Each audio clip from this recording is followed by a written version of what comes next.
नमस्कार, देवभूमि समाचार में स्वागत है आपका। मैं हूं आपके साथ प्रियंका मिश्रा। बुलेटिन की करेंगे शुरुआत।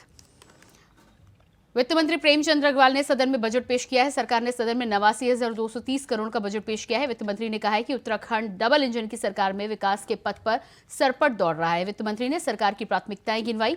आपको बता दें कि सरकार ने सदन में 89,230 करोड़ का बजट पेश किया है। साथ ही उत्तराखंड के इतिहास का इसे सबसे बड़ा बजट माना जा रहा है। वित्त मंत्री ने कहा कि इस साल का ये बजट ज्ञान पर आधारित है। वित्त मंत्री ने यह भी जानकारी दी कि ये बजट गरीब, युवा, अन्नदाता और नारी शक्ति यानी कि ज्ञान के फोकस को रखकर बनाया गया है। 89,230 करोड़ का बजट पेश किया गया। आयुष्मान भारत की तर्ज पर अटल राज्य बीमा योजना को संपूर्ण राज्य में लागू कर दिया है। 108 का आपातकालीन सेवा के अंतर्गत राज्य में 272 एम्बुलेंस का संचालन किया जा रहा है। वित्त वर्ष 2023-24 के माह दिसंबर 23 तक 108 एम्बुलेंस द्वारा 1,15,749 व्यक्ति लाभान्वित हुए। इस क्रम में स्वस्थ उत्तराखंड की दिशा में किए जा रहे कुछ प्रयासों की ओर ध्यान आकर्षित कर रहा हूं। राष्ट्रीय स्वास्थ्य मिशन हेतु वित्तीय वर्ष 2024-25 के लगभग 1,010 करोड़ 66 लाख का प्रावधान किया जा रहा है। बाह्य सहायतित उत्तराखंड हेल्थ सिस्टम डेवलपमेंट परियोजना हेतु वित्तीय वर्ष 2024-25 में लगभग 105 करोड़ 74 लाख रुपए का प्रावधान किया जा रहा है। राष्ट्रीय आयुष मिशन हेतु वित्तीय वर्ष 2024-25 में लगभग 96 करोड़ 10 लाख का प्रावधान किया जा रहा है। माननीय अध्यक्ष जी, गरीब, युवा, अन्नदाता और नारी जब ऊंची उड़ान के संकल्प के साथ आगे बढ़ेंगे तो प्रदेश भी आगे बढ़ेगा। बजट भाषण के आगामी अंश में प्रदेश की समृद्धि हेतु बजट में किए जा रहे प्रयासों को 7 बिंदुओं में समेटते हुए सामान्य सदन का ध्यान आकर्षित करना चाहूँगा। ये 7 बिंदु हैं: रोजगार सृजन, इकोलॉजी एवं इकोनॉमी के विशेष परिप्रेक्ष्य में निवेश प्रोत्साहन, अग्रणी उत्तराखंड के लिए सुदृढ़ संरचना का निर्माण, विज्ञान, प्रौद्योगिकी और नवाचार हेतु फोकस, पर्यटन विकास एवं संस्कृति संरक्षण हेतु विशेष प्रावधान, शहर और गांव के संतुलित विकास के प्रयास, सुरक्षित उत्तराखंड, सुशासित उत्तराखंड, विकल्प रहित उत्तराखंड। माननीय अध्यक्ष जी, मैं इन बिंदुओं पर आगे बढ़ूं उससे पहले पुनः राष्ट्रपति आदरणीय प्रधानमंत्री श्री नरेंद्र मोदी द्वारा ग्लोबल इन्वेस्टर समिट के अवसर पर व्यक्त प्रेरक शब्दों को यहाँ मैं उद्धृत करना चाहूँगा। सामर्थ्य से भरी यह देवभूमि निश्चित रूप से आपके लिए निवेश के बहुत सारे द्वार खोलने जा रही है। आज भारत विकास भी और विरासत भी जिस मंत्र के साथ आगे बढ़ रहा है, उत्तराखंड उसका प्रखर उदाहरण है। माननीय अध्यक्ष जी, हमारे ध्येय वाक्य सरलीकरण, समाधान और निस्तारीकरण से अनेक बाधाएं दूर हुई है। ईज ऑफ डूइंग बिजनेस अब महज शब्द नहीं अपितु यथार्थ है। एकल खिड़की व्यवस्था के अंतर्गत 28 विभागों की 202 सेवाएं एक ही प्लेटफॉर्म पर ऑनलाइन रूप से उपलब्ध कराई जा रही हैं। निवेशकों की सुविधा के दृष्टिगत कॉमन एप्लीकेशन फॉर्म में 155 फील्ड के स्थान पर 45 फील्ड कर दी गई है। अध्यक्ष जी, प्रसंगवश प्रदेश के औद्योगिक विकास को गति प्रदान करने के लिए रोजगार सृजन, इकोलॉजी एवं इकोनॉमी के विशेष परिप्रेक्ष्य में बढ़ते हुए निवेश के आलोक में कुछ विशेष बजट प्रावधानों का यहाँ उल्लेख करना चाह रहा हूँ। प्रदेश के सूक्ष्म, लघु एवं मध्यम उद्यमों को सहायता योजना हेतु वित्तीय वर्ष 2024-25 में लगभग 50 करोड़ का प्रावधान किया गया है। मुख्यमंत्री स्वरोजगार योजना हेतु वित्तीय वर्ष 2024-25 में लगभग 40 करोड़ रुपए का प्रावधान किया गया है। मेगा इंडस्ट्रियल, मेगा टेक्सटाइल नीति के अंतर्गत वित्तीय वर्ष 2024-25 में लगभग 35 करोड़ रुपए का प्रावधान किया गया है। प्रमोशन ऑफ इन्वेस्टमेंट, स्टार्टअप और एंटरप्रेन्योरशिप के अंतर्गत वित्तीय वर्ष 2024-25 में लगभग 30 करोड़ रुपए का प्रावधान किया गया है। Central institute of plastic engineering and technology हेतु वित्तीय वर्ष 2024-25 में 17,000 रुपए का प्रावधान किया गया है। लघु जल विद्युत परियोजनाओं के आवंटन के संबंध में निजी निवेशकों को आकर्षित करने हेतु पूर्व में प्रचलित जल विद्युत नीतियों में विभिन्न छूट संबंधी अधिसूचना 2023 में जारी होने के उपरांत 18 जल विद्युत परियोजनाओं का आवंटन निजी विकासकर्ताओं को किए जाने की कार्रवाई गतिमान है। उत्तराखंड विधानसभा बजट सत्र वित्त मंत्री प्रेमचंद अग्रवाल ने कहा कि यह बजट अग्रणी उत्तराखंड की अवधारणा पर आधारित है। अग्रणी उत्तराखंड की अवधारणा परंपरा और प्रकृति के साथ तालमेल खाते हुए रखी गई है, जिससे सभी प्रदेशवासियों का विकास हो। साथ ही उन्होंने बताया कि हमारा प्रयास गांव, शहर और पहाड़, मैदान, स्त्री, पुरुष, युवा, बुजुर्ग, किसान और उद्यमी सबको बेहतर अवसर प्रदान करने का है।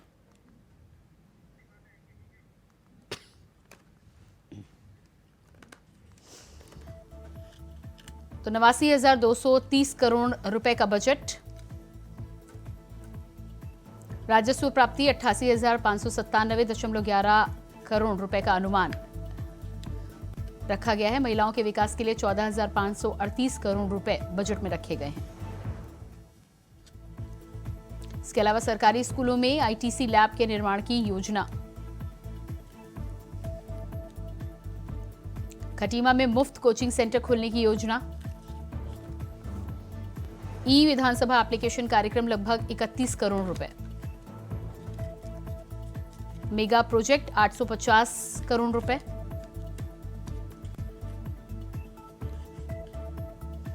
जामरानी बांध परियोजना 710 करोड़ रुपए, सौंग परियोजना 300 करोड़ रुपए, लखवाड़ परियोजना 250 करोड़,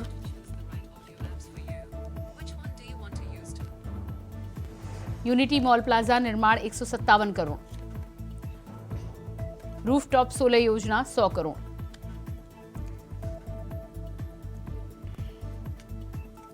स्क्रैप पॉलिसी वाहनों की खरीद के लिए 50 करोड़ का बजट रखा गया है। टाटा टेक्नोलॉजी मॉडल पर 40 करोड़ रुपए का प्रावधान, खाद्य सुरक्षा योजना 34 करोड़ रुपए का budget, children traffic park 10 crore रुपए का बजट,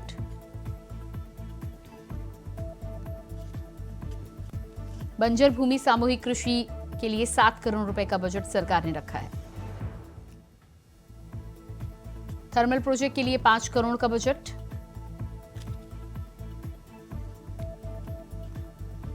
परिवहन विभाग के लिए 10 करोड़ का बजट।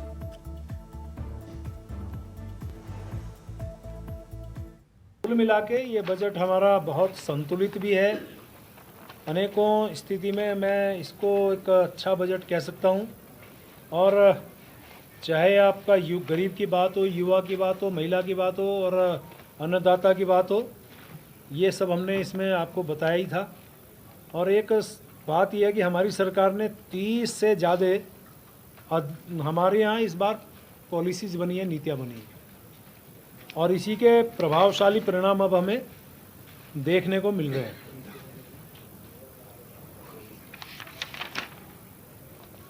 स्वास्थ्य के क्षेत्र में मैंने बताया है कि आपको 15,376 रुपये का, इसमें 76 करोड़ रुपए का, 15,376 करोड़ रुपए का प्रावधान किया है। जो हमारा अटल आयुष्मान योजना है उसमें 500 करोड़ का हमने प्रावधान किया है। इसी प्रकार से हमारे यहाँ जो अवस्थापना सुविधा के लिए है, जो पर्यटन विभाग में 100 करोड़ का प्रावधान अतिरिक्त किया है। फिल्म परिषद के लिए 11 करोड़ का प्रावधान किया है। राज्य उड़ान योजना के अंतर्गत 10 करोड़ का प्रावधान किया है। उत्तराखंड सरकार के वित्त मंत्री प्रेमचंद अग्रवाल ने आज वित्तीय वर्ष 2024-25 का बजट पेश किया, जिस पर हमला करते हुए विपक्ष ने तंज कसा है। विपक्ष के उपनेता यशपाल आर्य ने कहा है कि पिछले वर्ष भी सामान्य बजट पेश किया गया था, इससे बेहतर होता कि अपनी उपलब्धियों का जिक्र करते। वहीं उन्होंने कहा कि बजट में आंकड़ों की हेराफेरी है, जनता को गुमराह करने वाला बजट पेश किया गया है।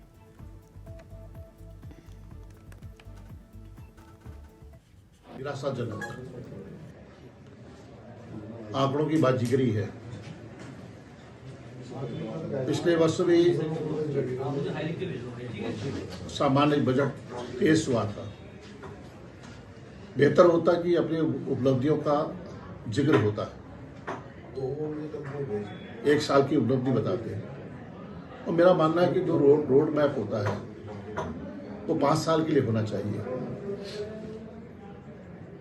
लेकिन उपलब्धियों के नाम पर लक्ष्य निर्धारित कर रहे हैं, संभावनाएं तलाश कर रहे हैं, संकल्प ले रहे हैं, कार्य प्रगति पे है यह कह रहे हैं, तो जाहिर सी बात है कि सब ये झूठे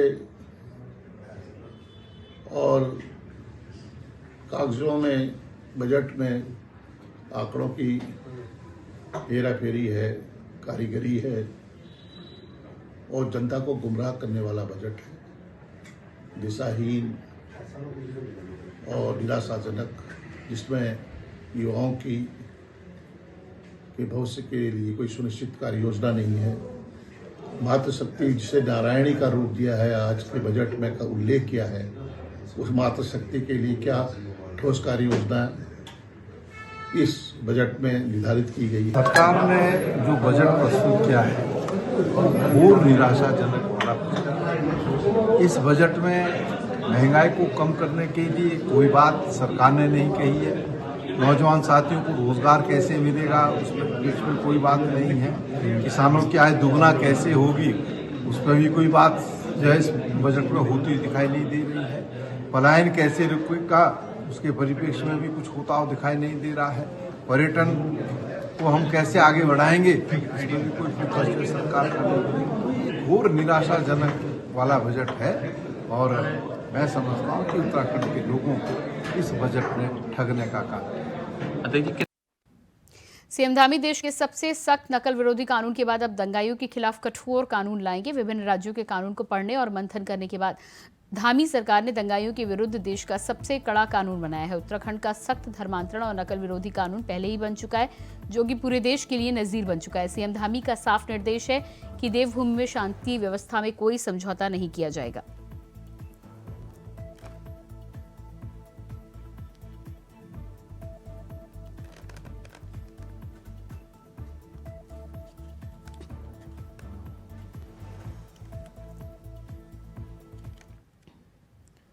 बुलेटिन में फिलहाल रुकते हैं एक छोटे से ब्रेक के लिए, फौरन वापस लौटते हैं।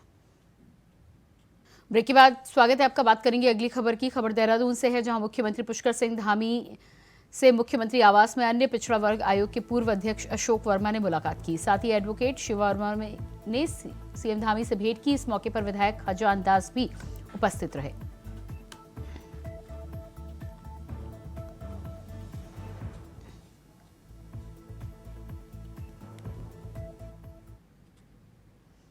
खबर देहरादून से है, जहां मुख्यमंत्री पुष्कर सिंह धामी ने सिनर्जी अस्पताल पहुंचकर वहां भर्ती आबकारी सचिव हरिचंद सेमवाल का हालचाल जाना है और उनके जल्द स्वस्थ होने की कामना की है। सीएम ने चिकित्सकों से भी सेमवाल के स्वास्थ्य की जानकारी ली।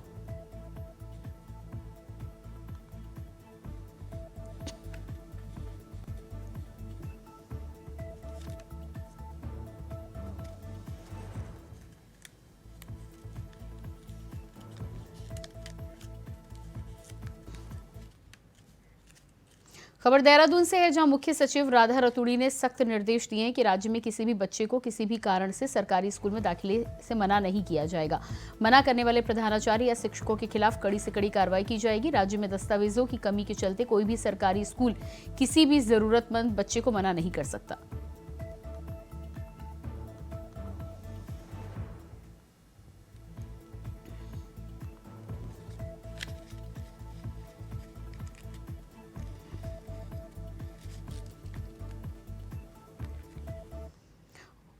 वन मंत्री सुबोध उनियाल ने कहा है कि आज सदन में बजट पेश हुआ है, जो कि राज्य हित में है और विकास की रफ्तार को आगे बढ़ाएगा। आगे वन मंत्री ने कहा है कि गुलदार के बढ़ते हमलों पर सरकार और विभाग सजग है। जिस गुलदार के चलते मानव जाति पर खतरा मंडरा रहा है, उससे निपटने का कार्य भी जल्द किया जाएगा। आपको बता दें कि गुलदार को मारने के आदेश दिए गए हैं। एक परिकल्पना माननीय प्रधानमंत्री जी की भी है कि 21वीं सदी का तीसरा दशक उत्तराखंड का होगा।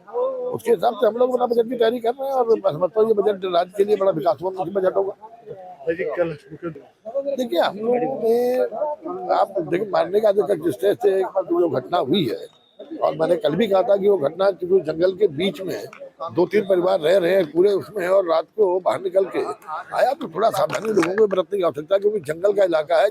आगे जंगली जानवर जंगल में तो रहेगा ही, लेकिन उसके लिए मारने के आदेश दे दिए गए हैं। और इसके अलावा कई एहतियात के तौर पर हम लोग कई नई नवाचार भी इसमें कर रहे हैं, ताकि इस तरह की घटनाओं को रोका जा सके। देहरादून में खबर देहरादून से है। सीएम धामी की सख्ती के बाद वन विभाग ने बड़ा फैसला लेते हुए मानव बस्तियों पर हमला कर रहे गुलदार को मारने के आदेश जारी कर दिए। निर्देश में कहा गया है कि जन सुरक्षा, विशेषकर बच्चों की सुरक्षा को देखते हुए गुलदार को पिंजरा लगाकर पकड़ने की कोशिश की जाए।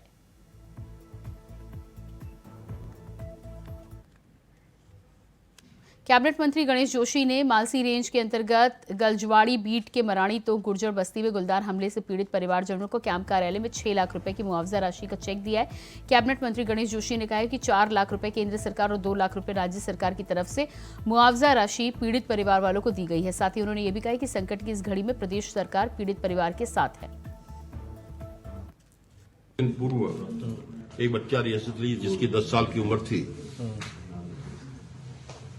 इस बात के हमले में उसकी मृत्यु हो गई थी और सरकार ने तत्परता से कार्रवाई करते हुए जहां उसको मारने के आदेश दिए हैं, वहीं आज 6 लाख का चेक उसके पिता मीर हमजा को 2 लाख रुपया प्रदेश सरकार और 4 लाख रुपया केंद्र सरकार से जो मुआवजा मिलता है उनको हमने दिया है।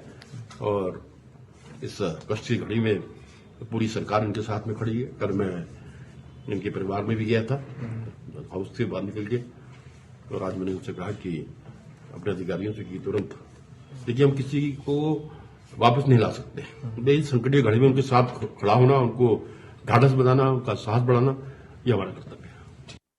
खबर देहरादून से है, जहां प्रदेश के 5000 से अधिक मिनी आंगनबाड़ी केंद्रों को पूर्ण केंद्र बनाए जाने को लेकर जियो जारी कर दिया गया है। ऐसे में अब 5000 से अधिक मिनी केंद्र पूर्ण आंगनबाड़ी केंद्र बनेंगे। साथ ही इन केंद्रों में एक कार्यकर्ता और एक सहायिका भी होगी। विभागीय मंत्री रेखा आर्या ने खुशी जताते हुए लंबे समय से मिनी आंगनबाड़ी केंद्रों को पूर्ण आंगनबाड़ी केंद्र बनाए जाने की मांग उठाई है। ऐसे में अब राज्य के 5000 से अधिक मिनी केंद्रों को पूर्ण आंगनबाड़ी केंद्र के रूप में स्थापित किया जाएगा। आगे उन्होंने कहा कि मिनी आंगनबाड़ी केंद्रों के उच्चीकरण होने से हमारी बहनों की भावनाओं का सम्मान हुआ है। देखिए, आज बहुत ही खुशी का दिन है कि हमारी मिनी आंगनबाड़ी कार्यकर्ती बहनों की भावनाओं ने आज आकार लिया है। और आज जो माननीय मुख्यमंत्री जी के आशीर्वाद से और केंद्रीय मंत्री स्मृति ईरानी जी के सहयोग से हमारी प्रदेश की मिनी आंगनबाड़ी केंद्र जो है वो उच्चीकृत होने के शासनादेश जो है वो निर्गत हो गया है।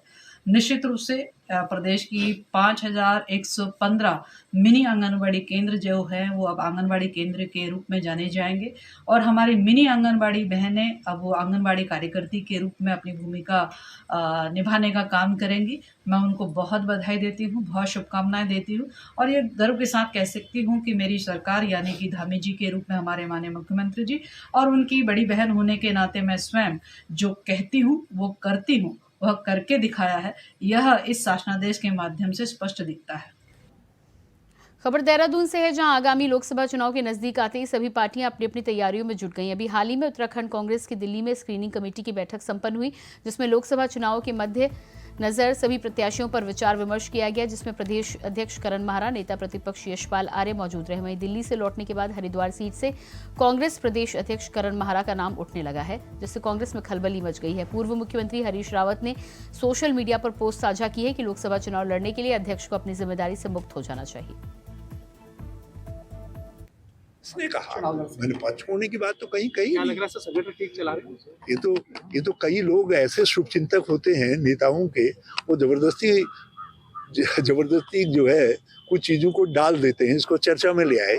मैं तो मुझसे किसी ने कहा कि करण मेहरा जी हरिद्वार से चाहते हैं कि उनको वो लड़े, तो मैंने कहा अच्छी बात है, हम काम करेंगे, हम तो पार्टी के लिए काम कर रहे हैं, किसी को भी पार्टी देगी उसके लिए काम करेंगे।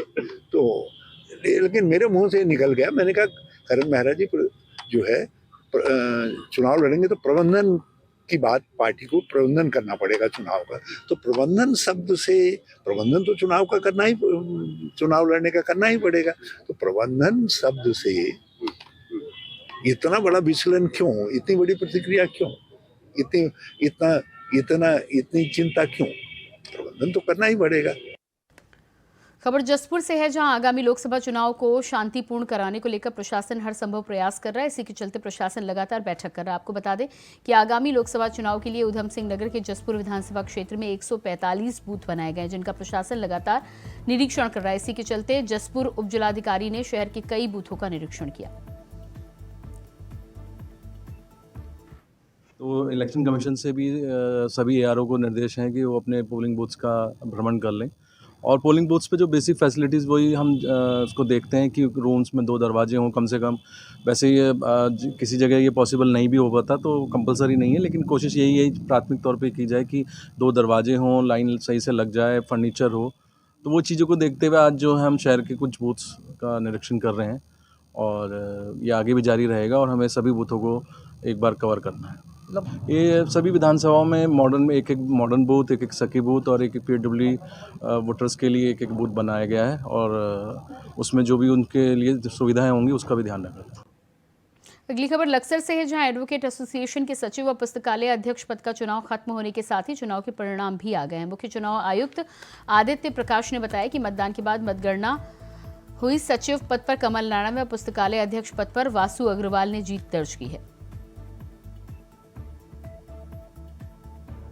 शांतिपूर्ण ढंग से हुआ सर आज, और इसमें जो विजयी रहे हैं सचिव पद पर कमल नारायण जी रहे हैं, और पुस्तकालय पद पर जो रहे हैं वो वासु अग्रवाल जी हैं।